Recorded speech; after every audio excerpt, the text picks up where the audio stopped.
खुरुमजरी मथेल recipe channel असिगी माइकैदगी मैम तराम नौचरी मैम ngasiगी वीडियो सिदीको अखोई हवाई मुसुरीगा थरोइनी गाइबीगा थोंदोइनी आई ममांगदा लाई थरोइगा दगी आलूगा थोंबगी हापखरे अदो ngasiदी हवाई मुसुरीगा थोंदोइनी को अदुना मयाम वीडियो से स्किप अमता तौदना लोइबा फावो मीडियम ताबिउ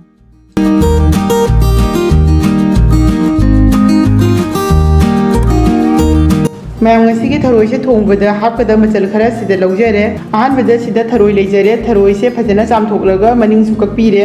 अदुदगी सिदा हवाई मुसुरी खरा लौरे हवाई मुसुरी सिगा थोंदोइबनिना अदुदगी सिदा चनम खरा लैरे ngari लैरे तिलौ अमा लौजरे सिदा हरिबोब लैरे अदुदगी सिंग मतेक अमा लौरे तेजपत्ता लैरे सिदा योंगसा खरा लौरे योंगसा अकंगबदो हाफ बॉइल लौथोकपीरे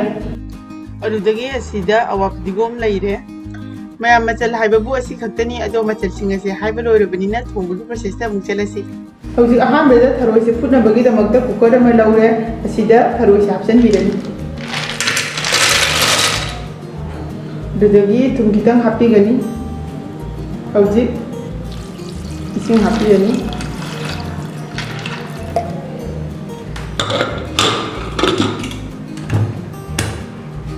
हौजी कुकर से सिटी अमका कामहलनी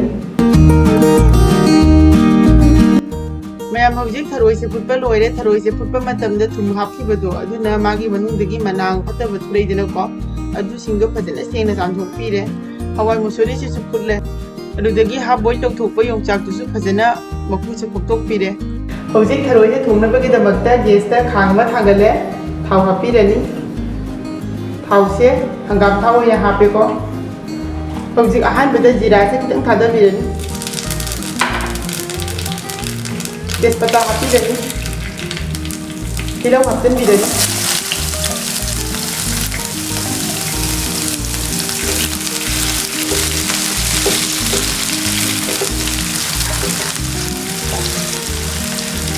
चनम सिंग अशुब हापसनबिरनी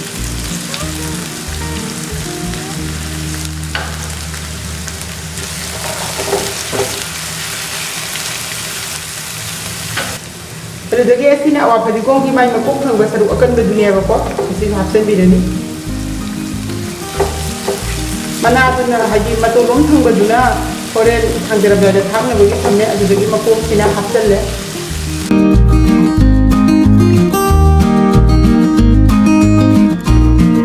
हौजिक असिदा ngасai ngari अनिदो सेंगना चामथोकपीरे हापसनबिरनी ngari से हापल मतुंगदा फजना मुंगा ओटपीरनी अदुगा ngari से को खाबै मनिंग सिनेको आइदि दुम लंबीगनी अबको माइना तखाबिगनी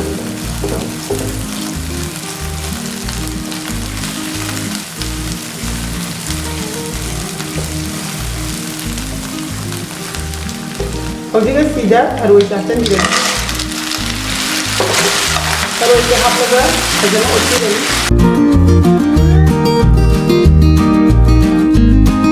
हौजिक सिदा ngасai योंगचाकतो हापसनबिरनी हौजिक असि फजना ओटपीरनी अदो थरोइ सिदा यावरिबा मही से असि से कंगबा फावबा अदुम ngौबिगनी थरोइ से अदुम ngah ngौबिरे अदुगा यावरंबा इसिंग दिसु कंगसले हौजिक सिदा यायंग से चामच अमा हापीरनी मोरोक अछुबा चामच अमा हापीरनी अदुदगी फदिगोम मरु अछुबा चामच अमा हापीरनी हौजिक असि फजना अमुक्तंग मिक्स तौबिरनी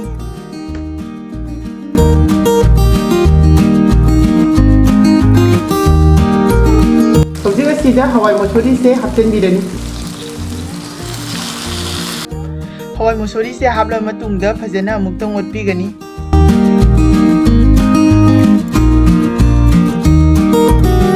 हौजिक येंसांग सिगी चांगदा मही से हापीरनी मही से एगी से ग्लास अमगा खितंग हेना हापीरे